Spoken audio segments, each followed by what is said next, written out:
Աստվածաշնչյան ընթերցանություն ամեն առավոտ, մայիսի 16 Կենդանի Աստծո վրա, որ ամեն բան առատորեն տալիս է մեզ վայելելու համար։ Առաջի Տիմոթեոս 6:17 Մեր Տեր Հիսուսն անդադար տալիս է, ոչ մի վայրկյան ձեռքերը չքաշելով։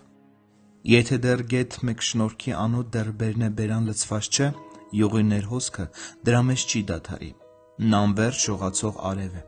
նա անդադար թափվող մանանա է, նա կենարար ջուղ բխող ժայռ է անապատում։ Նրա օրհնության անձրևը երբեք չի դադարում, նրա լիառատության գետը անընդհատ հոսում է, իսկ նրա սիրո աղբյուրը հավիտյան անսպառ է։ Քանի որ թագավորն անմահ է, ապա նրա շնորհքը անհատնում է։ Ամեն օր մենք հաղում ենք նրա ողորմության պտուղները և ամեն օր ճկուն ճյուղերը ծալվում են նոր պտուղների ծանրությունից։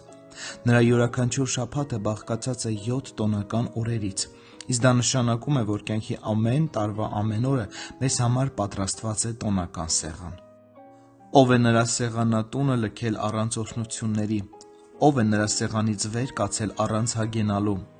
Նրա գթառատությունը նորոգվում է ամեն առավոտ և չի սպառվում երեկոյի մոտենալուն պես։ Միթե որևէ մեկը հաշվել է նրա օրհնությունները, միթե կազմել է նրա բարերարությունների ցուցակը։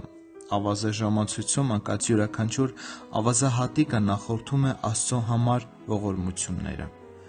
Ճախրող օրերի արագաշարժ թվերը փայլում են նրա ողորմության արծաթով և շոշողում են նրա սիրո մաքուր ոսկով։ Հավիտենության աղբյուրից հոսող ժամանակի գետի միջոցով մեզ են հասնում նրա բարեհաճության ոսկե ավազահատիկները։ Երկնքի անհամար աստղերը ցույց են տալիս նրա օրհնությունների անհամար բազմությունը։ Ով կհամարի անհաշվելի բարիքները, որոնցով նա հագեցրել է Հակոբին, կամ կհաշվի այն ողորմությունների գոնե 1/4, որոնք նա թափել է Իսրայելի վրա։